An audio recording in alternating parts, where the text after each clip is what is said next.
Hi, good afternoon, Donnie.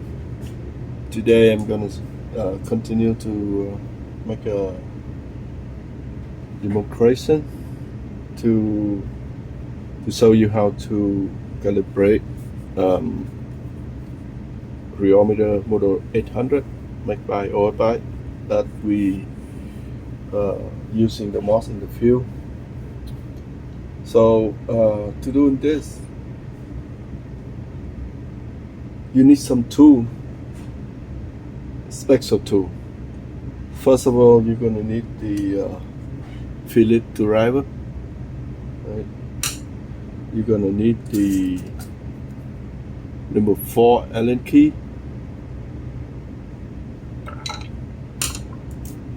You're gonna need the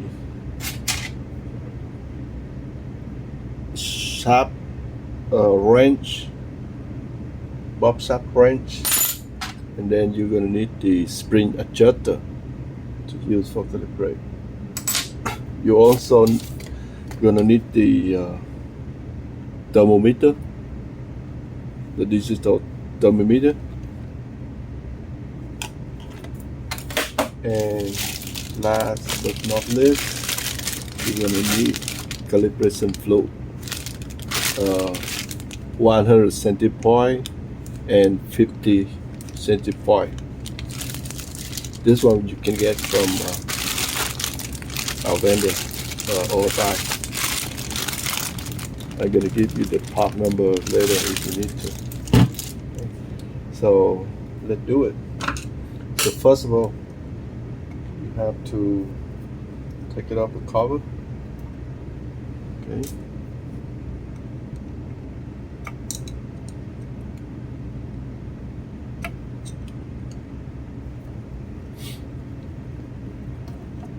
You will leave the cover. Take off. Inside is like this. Never ever do anything before you relieve the spring.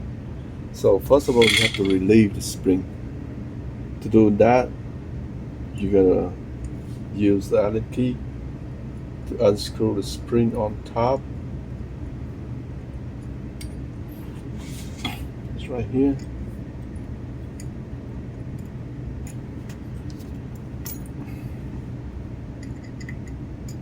Relieve it. You don't have to take the spring out, the screw out, but just relieve it. Then one on the bottom down here. I hope you see it down here. Okay, one on here and one down here, the one whole spring. Relieve it. Then you can easily take the spring out. Why you have to do that? Because you don't want to mess this spring. You have to relieve it. Keep in the set place. You don't want to turn anything down here to make the spring twist over, damage. This one costs about $200 for each. And then after that, you can text this one up. I forgot the name of this part, called zero limit or something. So you take this out by unscrew this two set screw. Then you can take the sleeve out. Then you can use bob sharp wrench to hold right here on the sharp. Hope you see this. And then you hold the sharp, just hold the bob to turn it.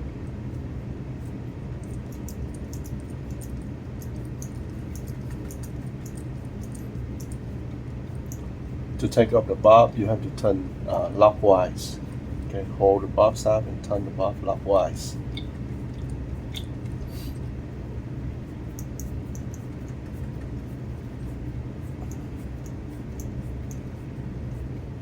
Actually, by recommend from the vendor, after you do the test, you just relieve the bob, keeping the side, clean up the bob, clean up the sharp, clean up the sleeve, put it aside.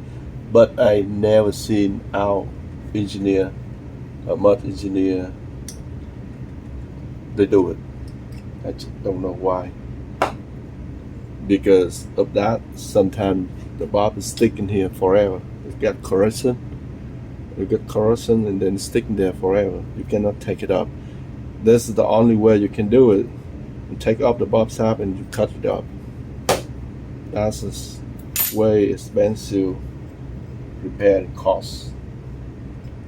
Then you can pull the zip core out of this like this. Keep it aside. So now below the dial, we have one more set screw. You can retrieve it. Maybe two. Sometimes they so much careful they put two. So you have to check it to relieve all two. After you relieve it, you can easy to pull the bob down to get the bob out, and then the dowel on the top, get it out. Okay. You can keep it in the side for now. We're gonna, you see the bearing right here is sticking in. Sometimes it's corrosion.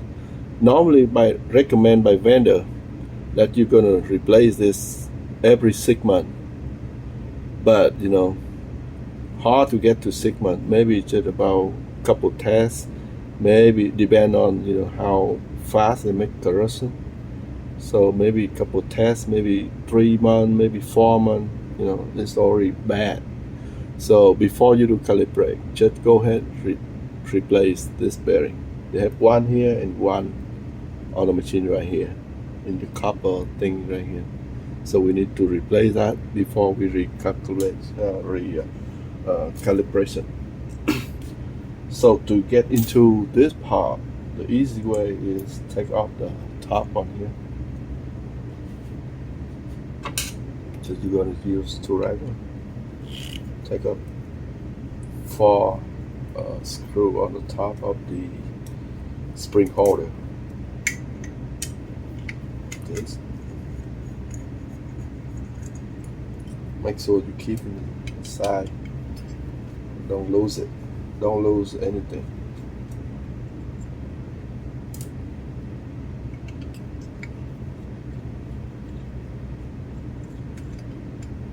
Okay.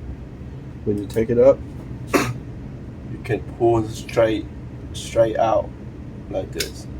You cannot lift it up. It's stuck in here with the dial, with the big dial. Just straighten it out and then put it in the side like this. Side like there. You got the wire, you can hand it there. So right now you can see that we have another bearing over here. Alright? Another bearing here. Oh, I'm sorry that I forgot to tell you. You need these two tools too. Okay? The blue one here for open the retainer. The red one for close the retainer. And the retainer over here. I hope you can see it. Right here. Like this. Okay? I don't know if you can see it or not. Let me get some closer.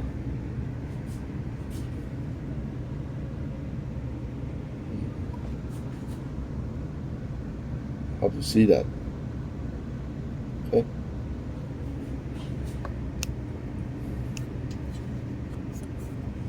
So we get a retainer there. We need to take the retainer out.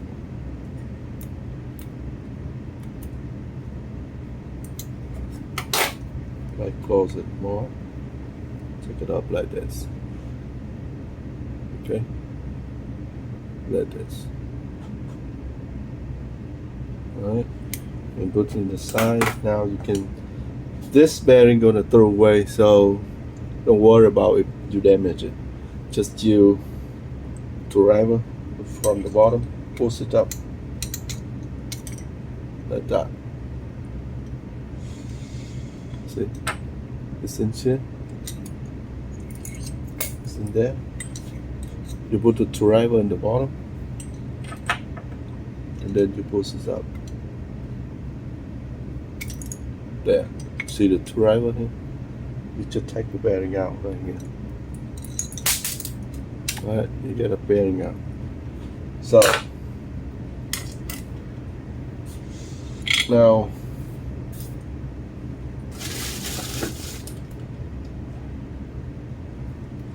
you're gonna get the new bearing.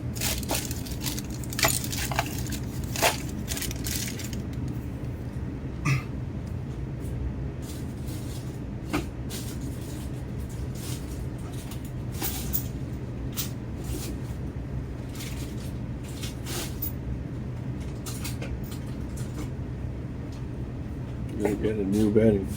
Alright. I'm gonna give you the part number if you want to buy from or buy. Okay. So you take it out. For this bearing, you have to hold outside like this. Never put your hand like this for the new one, because your hands just always have moisture. You don't want to touch in here and very soon damage it. Right? Just hold inside. Put it up back here. Right? Try to super gentle. Super gentle. Put it down. Don't compress it. Don't press it. Don't use any tool to press it down. Okay. After you put it in, then you can put the retainer back. You got the retainer in right here. Hold it like this. Put it down to lock the bearing so far. It's in the same place. Okay. And then for this one, you need to replace this bearing. So on here we have a set screw. Okay. Release it, put it back up, take it out. Now you can take the bearing out. You see, when you take it out, you got some stuff because it's crashing by a set screw or something. So you might or might not take it out. So you might push it out and take it out, but you don't want to boost it, compress it when you put the new one on. So you have to use the very thin sandpaper to sand it, to clean it real good. You have to sand it. At least you have to clean it real good so it's not stuck when you put the new one in. You're doing that by use very thin sandpaper. This one I use like 600 sandpaper, 600, very thin, very fine, to sand it down. So they don't. It have to be smooth, not stuck in anywhere. You can retry it by put the old bearing, use old bearing to try it first. You see, when you put it in, see it goes smoothly, not forcing. Then you're good. Now you put the new bearing on. Okay. Be careful, like I say. Just put it in gentle. You don't want to push the whole down. You just hand it in here a little bit and then use it to put this back like this, like that. Okay. Then you use a finger, push it all the way up, hold it, and screw it back. Okay. Make sure the bearing is not go up and down, no space for to loosen. And now you can put it back by this one from the bottom. Put from the bottom right here.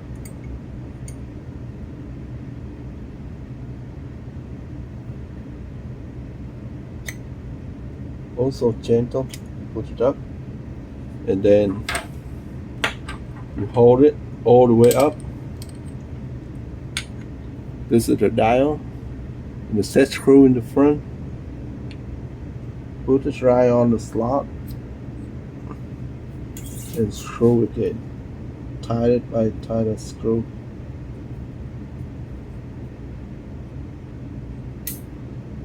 Okay. Tie it really good. Okay. And now just do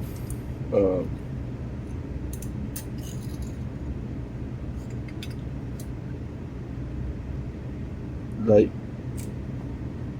put this spring handle, spring holder, put back.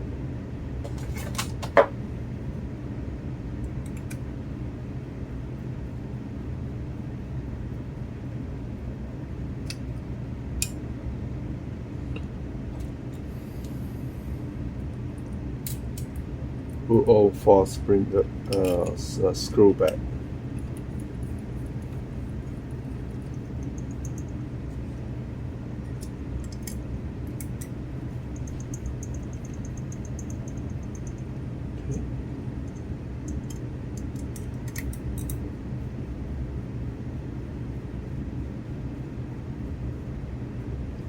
Okay, like that. Now, the spring on. Just seem like drop the spring down here all the way to the bottom. Then one finger press the spring out. Press the spring down to all the way, and then screw in the bottom. Screw right here. Right here. Like that, to hold that. That's for now. And then you put the 0 limit right here.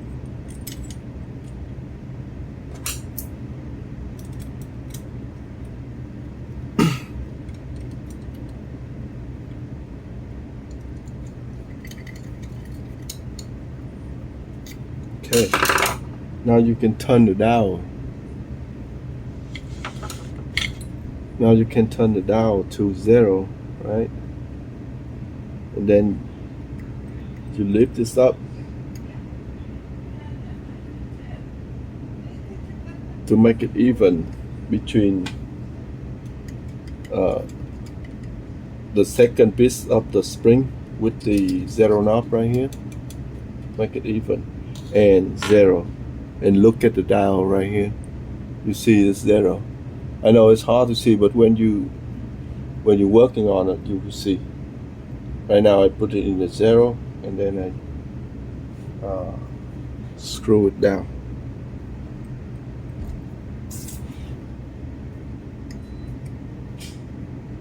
You can put it almost 0, and then screw it. Of course, right now it's not 0 yet, but you can very easy to adjust 0 by you hold the knob. You hold the knob right here.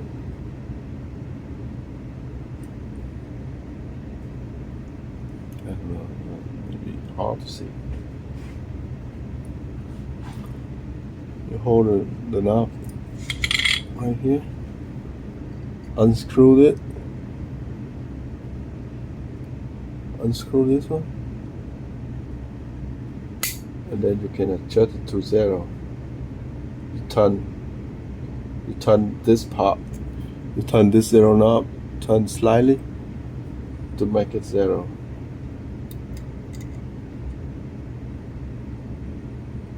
Alright. After that, you can put the bob back. Before that, you put this last car up back, the bob, screw it out of the bob in, all the way with the sleeve.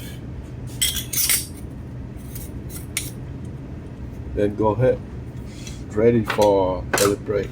Okay, to do calibrate, you need 100 centipoint first.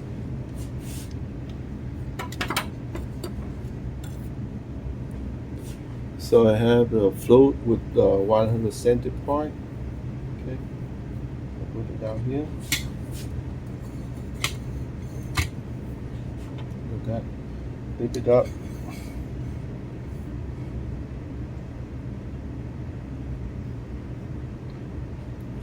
Alright. Set it up like this. This is the oil, standard oil, calibration oil. And go with the oil, we have the chop like this. So if you see here, they had a one column is the center point, and another column is Celsius, temperature Celsius. So you're going to compare it by, you put thermometer into the calibration fluid like this.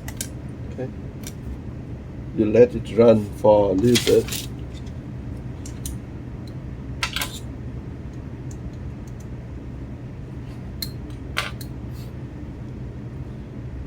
Let's put the machine run for a little bit. Run at 300 300 RPM. Okay. Make sure you run. Let the machine. You turn the machine to 300 RPM. Right. So this chart going to be the calibration point for 300 RPM. In this temperature, you're going to match with this center point. If it's not matched between the center point and the temperature, you're going to adjust the spring to make it go same with the calibration point. Okay. So like right now in this oil, I have 20.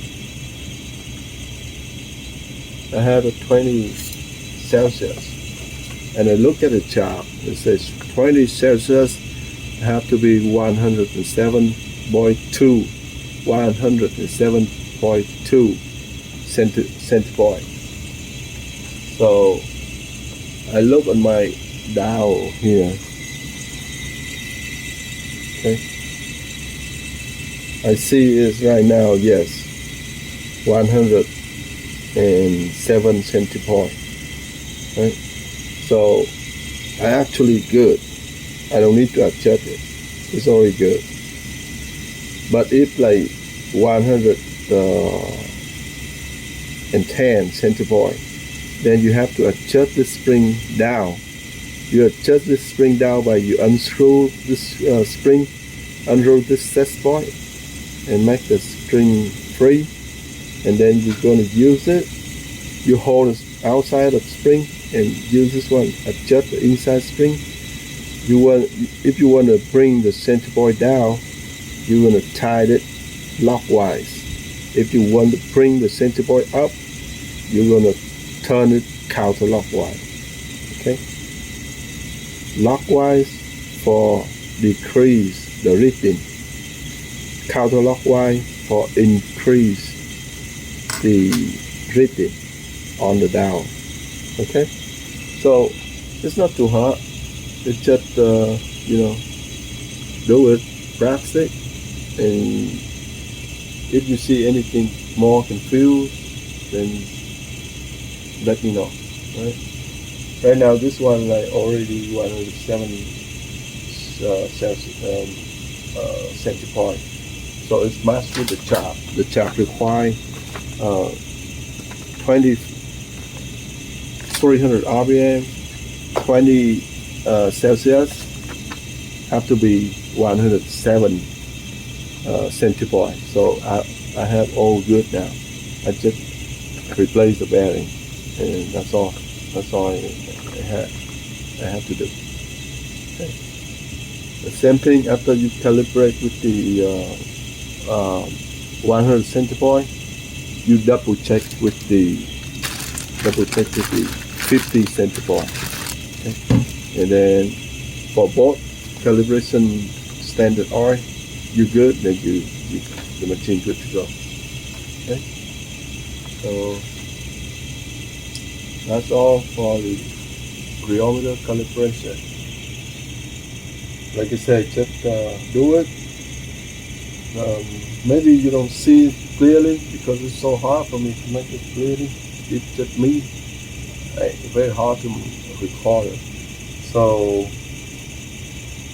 maybe you just listen and step by step do it. And if anything not clear, just call me. Right? Let me know. I'll show you. During your calibration, we can call by FaceTime and show you. All right.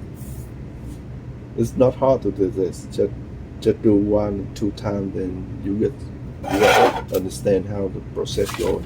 All right. All right. See you again. Bye.